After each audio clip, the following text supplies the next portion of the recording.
Okay, this next one is controversial. It's a hot take, and you know what? I'm gonna stand by this hot take. I'm sorry, I'm not sorry. You know them, you love them, and in fact on Instagram you told me that these are your favorite bread and butter brands, and now I am going to obliterate them. Okay, not really, but as you can tell by the title, I am going to ruthlessly rank them. Here's the criteria: sell-through rate, average sales price, and consistent performance. But mainly, I am leaning very heavily on my incredibly biased and controversial opinions. So, here are the tiers that I'm ranking these brands with. The very worst tier is charity work, meaning you are saving clothing from the landfill with these brands, but that's about it. You're not necessarily making a lot of money from these brands. They don't have a consistent sell-through rate, etc. The next tier is I would pick this up if it was new with tag and cost just $1. And these are brands I will sell, but I'm just incredibly selective and picky with. Next is if I really do actually need inventory, yes, I'll pick these up. These are solid brands. They're not crazy sellers, but I do pick them up. Next is Pareto Principle Activated. I bet you didn't think you were going to learn business concepts in this ranking video. What the Pareto Principle is that 80% of consequences come from 20% of causes. So this tier are the small amount of brands that do a lot of heavy lifting in my business. They, of course, are not wow, spectacular brands, but my reselling business relies on them. They're solid, consistent, easily available to me. They're true bread and butter brands. The next tier is not even checking comps. These are great brands that when I find, I get excited at Goodwill, put in my cart, don't think twice about it. And then the best tier is that I'm posting these brands on Instagram and acting like I find them all the time. These are bread and butter brands that I am doing a literal happy dance when I come across, and I'm heading straight to Instagram to humble brag about them. Okay, so I'm going over 25 brands. I have decided to go from the least amount of responses to the most, meaning that my last brand that I cover is y'all's most favorite bread and butter brand. I had hundreds of brands submitted, but these are the top 25.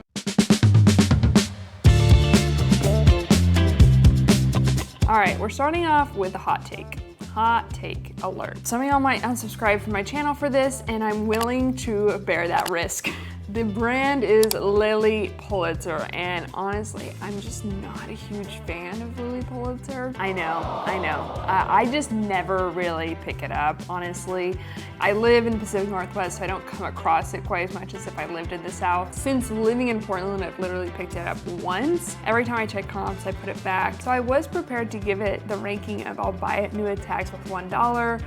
But actually, I just went through comps real quick on Poshmark, sold comps, and saw how this brand is doing generally, and it actually surprised me. So I think I'm actually going to put it if I actually need inventory, then yes, which is generous. But honestly, I might be doing Lilly Pulitzer dirty. I might have misjudged you. Lily P, sorry. Moving on from Lily P to Judy B. Judy Blue is actually a new favorite of mine. I've been quite taken aback with Judy. She's really surprised me, and she's stepped up in my business in a big way, and I think she might deserve a promotion. I'm tempted to give her the second to best tier. If it's priced right, I almost don't check comp. But I think on the average sales price alone, I'm typically only selling it for $25 to $35 unless it's new at tag. I think I'm gonna put it in the tier of Pareto Principle Activated, which is very fitting because it definitely is now a part of those select brands. This next brand, it is the creme de la creme. And if you are someone who finds this constantly, congratulations. The brand is Vuori. Has a super fast sell-through rate, has a high ASP, super consistent seller. One of the best brands, I guess, bread and butter brands that you could find. It is definitely going into the best tippity top tier of posting on my Instagram stories as soon as I find it. In fact, I can just see the cart photo now of that little Vuori V that I'm snapping a picture of. So yeah, I've seen it on Instagram so many times. It is just, okay, next is actually another brand I love. And my history with this brand actually goes way, way back. it is Vionic. This is the only shoe brand to actually make it into the top 25 list. There were other brands. Dansko was actually right, I think it was like number 28. I am going to put it in the tier of not even checking comps, because I don't check comps on Vionic. If it's priced okay, I love picking it up. I'll put it in my cart. I'll even do a little bit of a happy dance. I don't find as much as I wish I did, but I love selling Vionic. Okay, next, Spanx. Ooh, Spanx. 1 to 2 years ago, this would have been in the tier of not even checking comps, because Spanx was one of the best bread and butter brands to find. And in fact, some things within Spanx still are in that category, like maternity Spanx leggings. Definitely don't even think twice about it, put it in the cart. If it's size large or extra large, same thing. But I have recently found it virtually impossible to move size extra small and sometimes even small. So for that reason, I am going to put Spanx in the tier of Pareto Principle activated. I think that's pretty fitting. Okay, this next one is controversial. It's a hot take, and you know what? I'm gonna stand by this hot take. I'm sorry, I'm not sorry. I live in Nike town, okay? I come across a lot of Nike. There's obviously a huge customer base for Nike, but here's the deal. You will be hard pressed to find items that will sell for more than $25 by Nike. Am I wrong? Am I wrong? I come across it all the time. It's everywhere at the bins, and I have to say no, no, no, no, no, no, no. Over and over and over and over and over again. Let me know in the comments down below if you're a Nike fan. Maybe you can enlighten me in giving me some tips, but I really do pick up new tag pieces at the bins virtually only. So for that reason, it's gonna go in that tier for me. Okay, on the flip side, there's another 4-letter brand that I absolutely love finding. Can you guess what brand I'm gonna say? If you watch this channel, you probably can. Say it with me in 3, 2, 1, Figs. Yay, I love figs. I was sourcing with my friend the other day, and when I found a couple of pairs of figs I was so excited about, he said, oh, I can't move those anymore. And I looked him dead in the eye, and I said, how dare you? No, I didn't say that, but I honestly can't relate because I cannot keep figs stocked in my closet. They fly off the shelves like hot cakes. I literally sell them so quickly. If you don't know what figs are, they're a luxury scrubs brand. I will say though, with figs, the average sales price is lower, around 25 to 35 bucks. If you find rare pieces, it can sell for more, but for that reason, it's gonna go in my Pareto Principle activated tier. Next is soft surroundings. So the thing about soft surroundings is you basically have to stick to very particular pieces within this brand in order for it to be worth picking up. So it has to be unique, it has to be a larger size, it has to be, you know, a more substantial category. It's really, really easy to get stuck with a soft surrounding piece that sits for like 500 days and doesn't move, and then you end up selling it for 60% off. Super easy. So for that reason, I am going to put it in the category of if I actually need inventory, yes. I think that is actually a perfect piece for that. Next one is, I'm biased. Cue the romantic music, superimpose some hearts over my eyes. I love this brand, I can't help it. I love it, and it is Lulu's. It's really not even the greatest brand. I don't know, I've noticed about myself, I've become really just enamored with certain brands. I like how they perform and I just stick to them. I think we are all guilty of that, okay? Lulu's, you know, I just talked about how soft surroundings you have to be super selective with, and that's why I'm ranking it lower. The same goes for Lulu's. You have to be super selective. You cannot pick up anything Lulu's. It has to be basically formal wear, and that's what I stick with. We'll just put it in my Pareto Principle activated tier. Lulu's, I love you. Thank you for showing up for me time and time again. Okay, next on the list though. I honestly would not have considered this a bread and butter brand, you know, 5 years ago when I lived in Kansas, before moving to Portland, Oregon, but now I do have the honor and the privilege to call this a bread and butter brand, and I am so grateful, honestly. I thank my lucky stars every time I find it. It's the one, it's the only Patagucci, or Patagonia. We all know where this one is going on my tier list. It's actually kind of the definition of the top tier. I run to Instagram to humble brag about finding it. But anyway, it's going in the top tier. Patagonia is the best. All right, next is Boden. I do love Boden, but there is a lot of bad Boden out there. I think it's if I actually need inventory, you know? Zara. There are pieces that will sell for over retail, that will sell for hundreds of dollars. And then there are pieces that you literally cannot sell, lots of pieces. So you do have to be super selective once again. You have to do your research when it comes to Zara. There's tons of bad Zara out. So I'm gonna put it in the same category as Boden.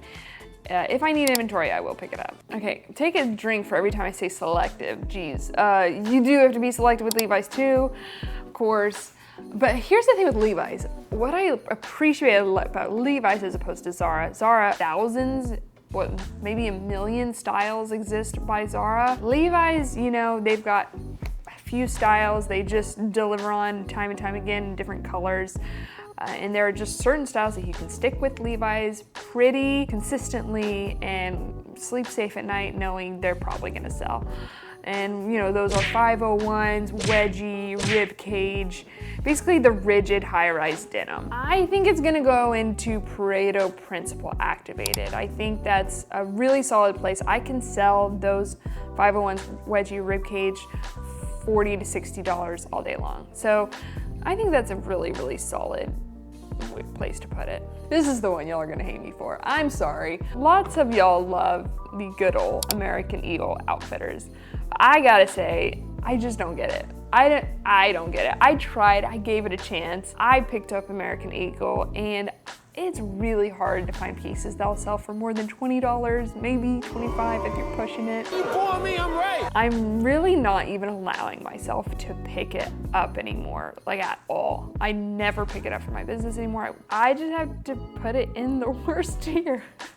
Charity work. It's charity work for me. It's not selling, and if it does sell, it's not selling for a lot, and so it's just not worth my time. Okay, the next one I actually kind of feel a little bit unfair ranking because I literally never pick it up. I think if you went into my Poshmark closet and looked up this brand, maybe I have a few listings that have sold or that I've listed, but rarely pick up Talbots. The few times I have, it's done okay for me, I will say. It's done okay. I think if you are gonna pick up Talbots, you have to be, again, the word du jour, hyper selective. It is, I don't know, it's getting a tier of, I'll pick it up if I need inventory. Okay, on to the next. She's an icon, she's a legend. She is an actual pioneer in sustainable fashion.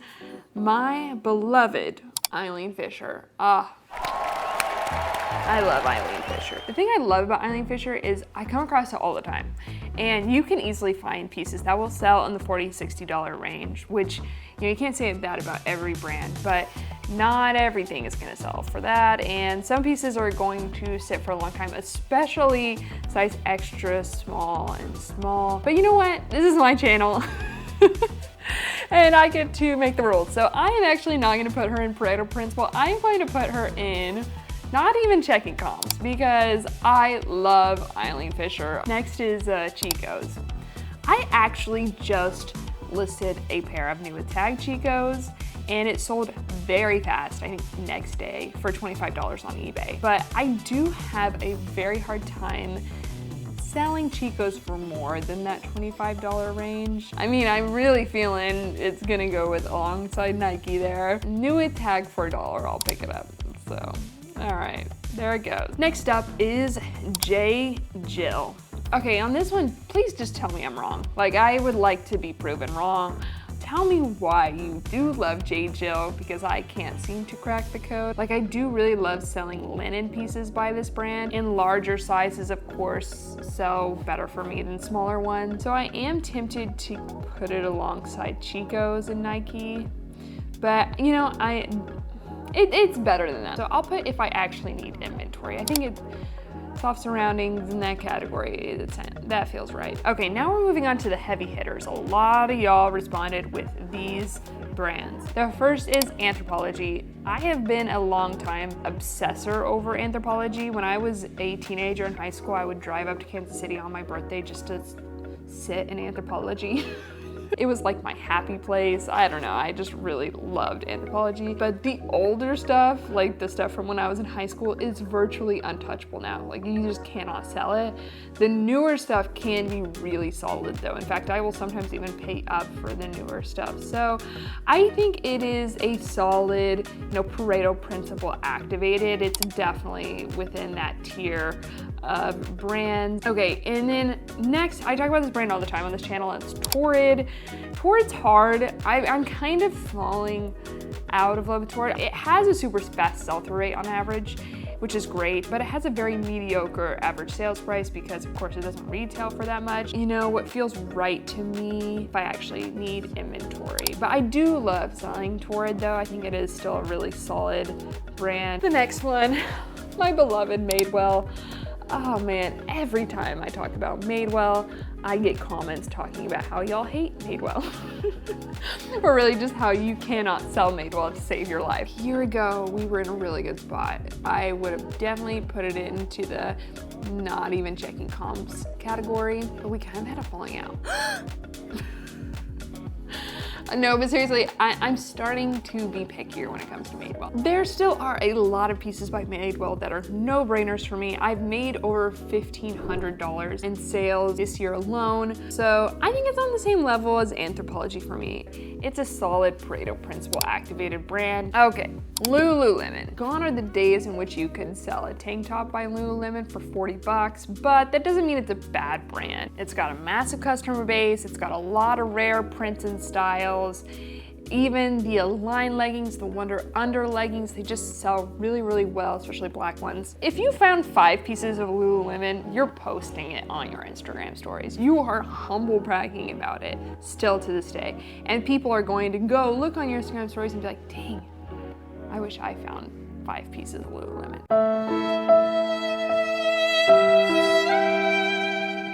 So for that reason alone, it is going in top tier. Next brand, Free People. In my reselling career, there is no other brand I've sold more than Free People. That is a fact. It's largely due to the fact that I bought a huge Free People liquidation palette that I'm still selling. That being said, I still thrift it a lot. It is super inconsistent. There are pieces that will sell in the hundreds of dollars. There are pieces that will sit for 924 days or whatever. So I just think that it's really kind of in the same league as Anthropologie and Madewell. In fact, that's kind of like a good trifecta of brands for me. So I'll put it in the Pareto principle activated. All right, we have 2 more brands left. The second to last is Athleta. I actually am late to the Athleta game. I know, I've only been picking it up since 2022 and I'm super impressed with its performance.